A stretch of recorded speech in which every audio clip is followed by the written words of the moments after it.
Hello everyone, today I'm going to be checking out Zareen's in Mountain View for their Indian food, and that place looks incredible.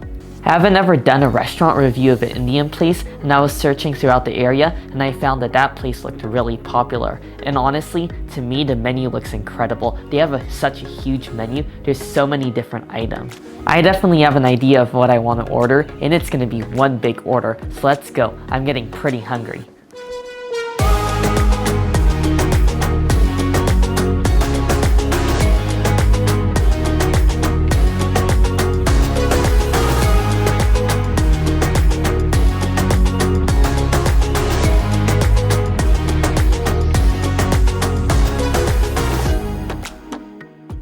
I'm back from Zareen's now, and I am starving now. The food smells so delicious, I feel like it's kind of fueling my hunger. It just smells like Indian spices and meat in my house, and it smells incredible. Before we start, I wanted to throw out a quick disclaimer. Sorry because I might not end up pronouncing some of the foods right, just because I didn't grow up learning the language. The first item I'm going to be starting off with is an appetizer, and this is their chicken samosa. It looks super flavorful. I even see some spices on the outside. They served it with sauce, but I'm going to start off with it plain.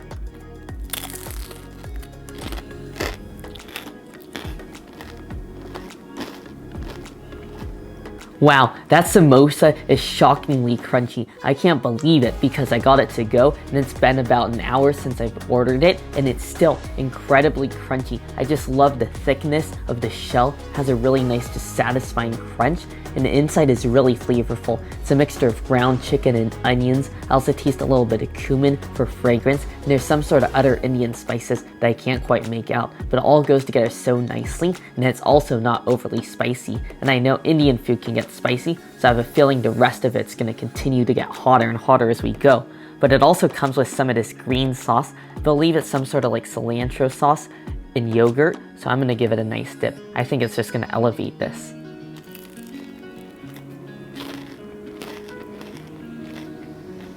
It is a must to dip your samosa in that beautiful green sauce. It really just tastes fresh. I taste a lot of cilantro. Usually I'm not a fan of cilantro, but when it's in a really flavorful sauce like this, it's okay. And I also love the flavor of the yogurt. It's the perfect amount, just enough to add some richness and tartness, and there's also some jalapenos, which really add an extra nice spice to it. This is so delicious.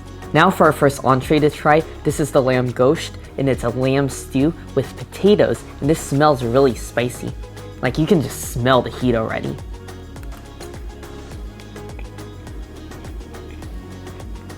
That is so nice, and I gotta start off by saying that is quite spicy. I just feel it tingling, and it definitely is in between a medium and a hot, definitely leaning towards more hot. And just so you know, all the items at the restaurant aren't customizable, they're just served as is, so definitely be aware. It can get quite spicy quite fast, but there's other spices that I'm tasting in there that aren't quite as spicy. Don't really know how to describe it because they're quite unique. It's just really toasty and warm and comforting. I also taste definitely a tomato base in the sauce. Definitely tastes rich and tomatoey, but tangy as well. And I like that the cut of lamb is really nice and lean, so it makes it a little bit less rich. And the potatoes pair perfectly. They just really soak up all that delicious sauce.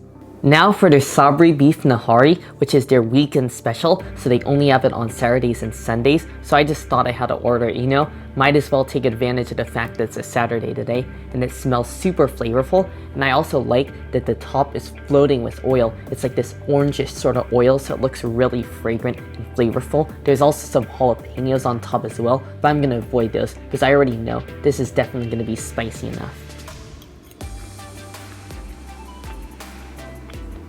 You know, this is so good. I think I like it even more than a lamb, and I think one of the main reasons for that is the meat, just because the beef is so much fattier. It's such a fatty cut, and it's really nice and tender. There's also pieces of ginger in the sauce, and the sauce just has this rich creaminess. It just really tastes like there's a lot of fat in there, obviously. And the top, the oil, it just tastes really fragrant. Although it is really rich, but it just really soaks up all the flavors, and I think this is gonna go great with the naan that I ordered. Let's just get a dip of their naan in this. I am slightly disappointed because they don't have garlic naan on their menu, but I'm sure their regular homemade naan will still be very flavorful. Now that's a really great sauce to dip your naan in. The naan absorbs all the sauce and oil like a sponge, and the naan itself has the perfect texture. It's really soft and also slightly chewy, and it's really thick as well, which I really enjoy. And I think the most important part to a naan is to have a really nice char, and it definitely has that. It's even slightly crispy on some of the more burnt parts, which is really quite nice. Next, I'm going to be trying their silver spoon kebab roll. They have a variety of fillings, but I chose the tikka paneer, which is their most popular filling. And it looks like there's also some red onions and some sort of a green sauce in here, so it smells really intense. And it looks also quite fresh as well.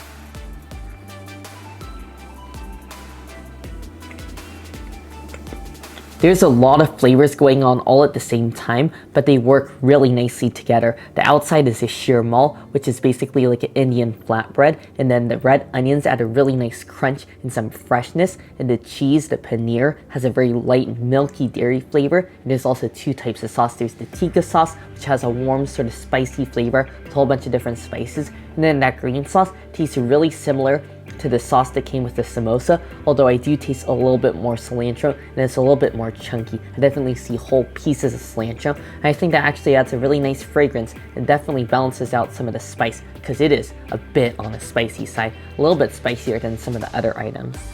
Next, I'm going to be trying a shirmal. I know that was wrapped with shirmal, but because there's so many flavors, I thought I should just try the shirmal on its own. And it has a really interesting scent. It smells a little bit buttery and a little bit sweet.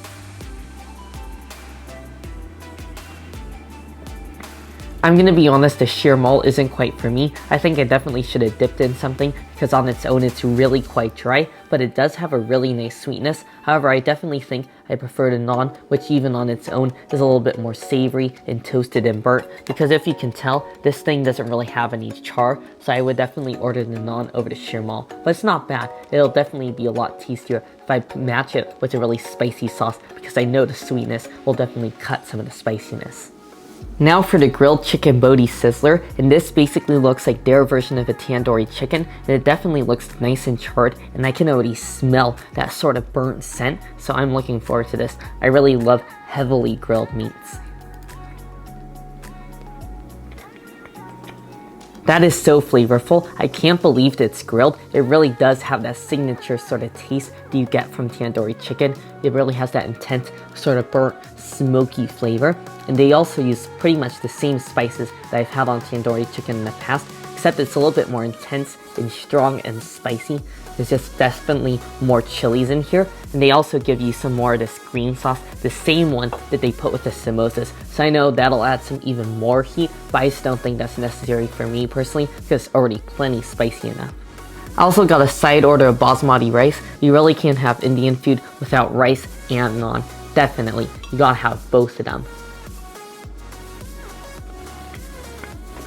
They do a nice job with their rice here. They have a mild flavor of spices, and I also taste a bit of sweetness. Tastes like there's maybe even a little bit of coconut milk. I would prefer it a little bit stronger, but I definitely could understand why, because you're supposed to eat it with all those strong, spicy dishes to sort of cut through some of the spiciness, and I actually think it's gonna go great with our last dish.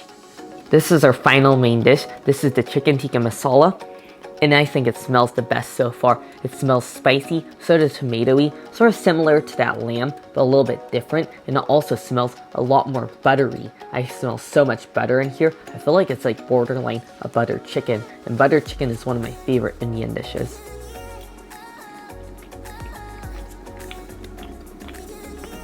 Wow, their chicken tikka masala is really unique. It's unlike any chicken tikka masala I've ever had before. It definitely tastes a bit more like a buttered chicken. It's really rich and tomatoey, which is really characteristic of chicken tikka masala. So it's quite sour and tart. Also tastes some, sort of the common spices used in chicken tikka masala, but on top of that, there's just so much butter, and the sauce is incredibly thick because of that, and I think that's a great thing, just because it adds some more heftiness and richness to the dish. But definitely, I feel like you need to cut it with something just because it's so strong, and in my opinion, slightly overly flavored, if that's even possible. So you gotta get a really nice big piece of naan to eat with it, or a nice spoonful of rice. We finally made it to dessert, and I'm gonna be trying their firni, or rice pudding, and it's made with caramelized milk, as well as cardamom and pandan flower extract, so I think that's quite interesting. It smells so unique. I love pandan, which is sort of like this green plant that's used in a lot of Southeast Asian desserts, but I've never had pandan flower, so I think this is going to taste quite a bit different. It definitely smells a little bit different than just cardamom.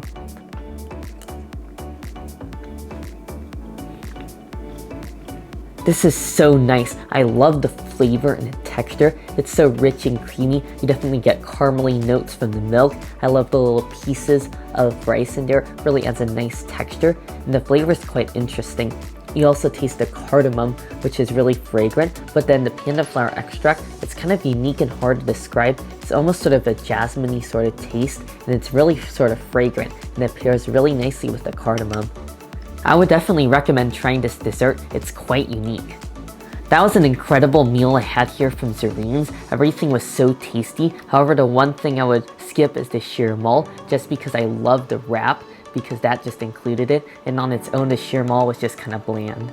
And as far as the other dishes go, I can't really say I have any favorites. It's just really hard to choose, but I would say some of the most unique items were definitely that rice pudding. I've never had anything like it, and also that chicken tikka masala was unlike anything I've had before, just because the sauce was so different, rich, flavorful, and buttery. So I guess those two were just the most unique. So definitely try those, and everything else was also almost as good. This was just such a great experience. I haven't had Indian food in a really long time.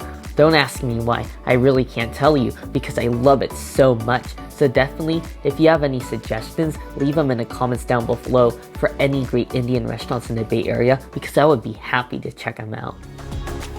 And yeah, I really hope you all enjoyed the video. Make sure if you did, give it a like, and also make sure to subscribe, and I'll see you in the next one.